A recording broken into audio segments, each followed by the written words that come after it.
400 పంచాయతీలు కానీ గ్రామాలను మట్టుకు దాదాపు 4000 తాండాలు ఉన్నాయి. 20 మంది నివసించేవి, 40 మంది నివసించేవి. ప్రతి ఒక్కరికి రోడ్డు వేయడానికి కష్టసాధ్యం కనుక ముందు మనం 3 విడతల చొప్పున అనుకున్నాం. ముఖ్యమంత్రి గారు నా దృష్టికి తీసుకొచ్చింది, ప్రధానమంత్రి గారి దృష్టికి మేము తీసుకెళ్లబోయేది, ఎక్కువ మంది కనుక మీరు తొందరగా రోడ్లు రావాలి అంటే 20 మంది ఒక చోట కాకుండా కనీసం 200 మంది 300 మంది ఒక చోట మీరు అందరూ ఉండగలిగితే రోడ్లు వెంటనే వచ్చేస్తాయి. కాబట్టి సమస్య ఏమవుతుందంటే జనాభా తక్కువ అవడం వల్ల డబ్బులు కేంద్ర ప్రభుత్వం నుంచి వచ్చేయి మనం అన్ని మిగిల్చుకొని ఈరోజు చేస్తున్నాం. ఈ రోజున మనం నరేగా మీరు ఇలా అరిచి మీ అభివృద్ధి మర్చిపోతున్నారు. మీరు అరిచి సినిమాలు సరదా, నిజంగా మనస్ఫూర్తి చెప్తున్నా, మీకు సినిమాలకి రావాలన్న రోడ్లు ఉండాలి కదా.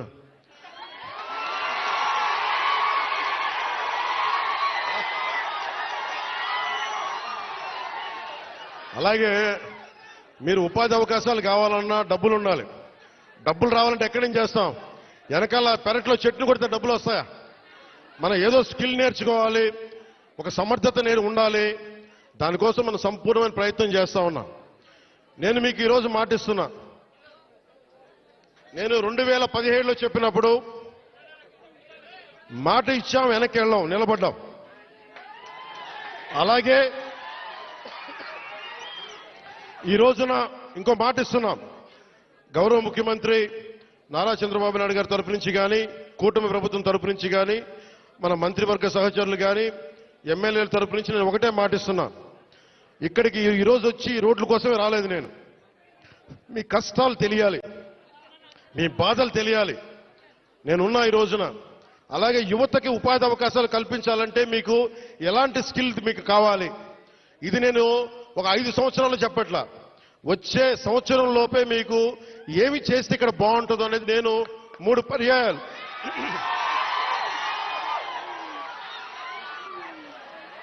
నేను 6 నెలలు అయింది ప్రభుత్వం వచ్చి. ప్రతి 2 నెలలకి నేను మన విజయనగరం జిల్లాలో కానీ, మన పార్వతీపురంలో కానీ, అరకు ప్రాంతాల్లో కానీ, గిరిజన జిల్లాలో కానీ అన్నింట్లో కూడా నేను కనీసం ప్రతి 2 నెలలకి 10 నుంచి 15 రోజులు గిరిజనులతోనే గడపాలి, మన ప్రాంతంలోనే గడపాలని నేను కోరుకున్నాను. ఎందుకంటే మీ అభివృద్ధి నాకు చాలా అవసరం. మీరు ఆనందంతో ఉండాలి.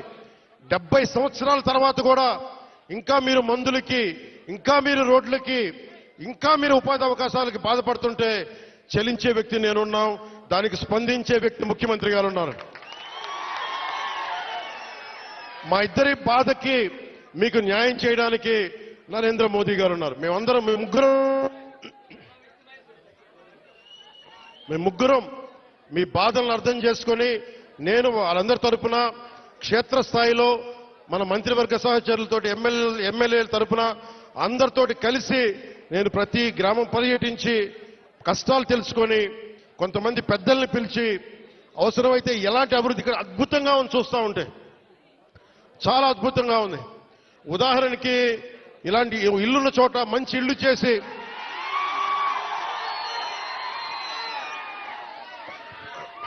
మీతో మాట్లాడి, ఇక్కడున్న అందరితో మాట్లాడి,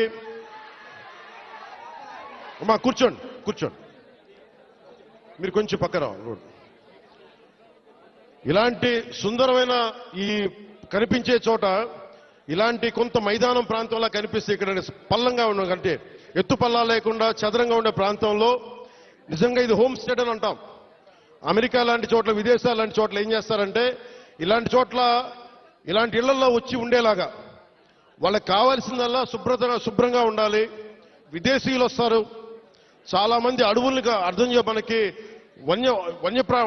అడవుల్లో విహరించడానికి చాలా మంది వస్తారు. మనకి తద్వారా ఉపాధి అవకాశాలు వస్తాయి, వస్తాయి. మీరు కూర్చోబెట్టి ఈ మనకి పర్యావరణం కోసం పరిశోధించే శాస్త్రవేత్తలు చాలా మంది ఉన్నారు. వాళ్ళందరికీ వచ్చి ఉండాలి అంటే మీరుండే ఇళ్లలోనే. తర్వాత మనకి ప్రకృతికి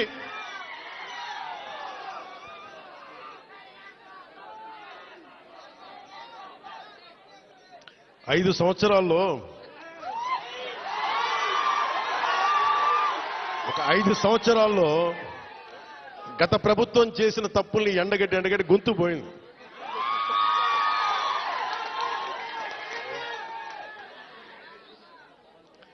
ఈ రోజున నేను మీకు ఒకటే మాటిస్తున్నా, మీకోసం నిరంతరం పనిచేయడానికి నేను ఉన్నాం. ఈ రోజున మన బడ్జెట్ 19 పంచాయతీలకు సంబంధించి ఇలాంటి రోడ్లే దాదాపు 40 కోట్ల రూపాయలతోటి మనం శాంక్షన్ చేశాం. ఇక్కడ పాడేరు, ఇంకొంచెం రంపచోడవరం దగ్గర రోడ్లలో ఇలాంటి పంచాయతీలను పెట్టుకొని ఒక్కొక్క సంవత్సరంలో 350 కోట్ల రూపాయల చొప్పున ప్రతి గ్రామం కనెక్ట్ అయ్యేలాగా ఇలాంటి ఇబ్బందులు లేకుండా ఒక ప్రతిపాదన తీసుకొచ్చాం. నాకు కావాల్సిందల్లా మీ దగ్గర నుంచి సహకారం కావాలి. మీరు సహకారం ఇస్తారని నేను మనస్ఫూర్తిగా కోరుకుంటా ఉన్నా. ఎందుకంటే మనం విజయనగరం జిల్లా చూస్తూ ఉంటే, ఉమ్మడి విజయనగరం జిల్లా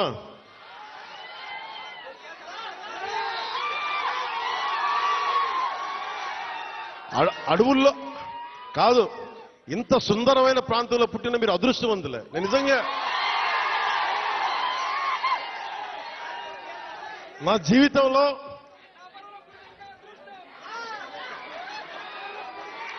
జీవితంలో నేను ఎప్పుడు అసూయపడలా. నాకు ఈర్ష్య ఉండదు. ఎవరైనా నాకైనా విజయం సాధించిన ఎత్తుకు ఎక్కి నాకు ఇబ్బంది ఉండదు. మొట్టమొదటిసారి మిమ్మల్ని చూస్తే నాకు అసూయగా ఉంది. ఇంత చక్కటి ప్రకృతి మధ్య మీరు బతుకుతూ నాకు అసూయ కలిగిస్తూ ఉన్నారు. అందుకని మీకు నాకు గుడొద్దు, బడి కావాలి మనందరికీ. ముందు చదువు ఉంటేనే భగవంతుడు గుర్తొస్తాడు, బడి ఉన్న చోట గుడి వస్తుంది. అందుకని నేను మీకు నిరంతరం మీకు అందుబాటులో ఉంటాను.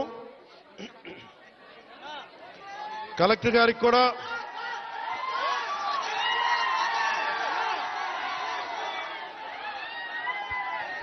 మీరు ఇక్కడ ఇంతమంది మీరు అన్నయ్య అంటారు, ఏం చేయరు మీరు.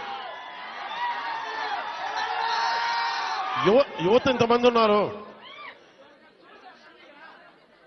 ఏంటమ్మా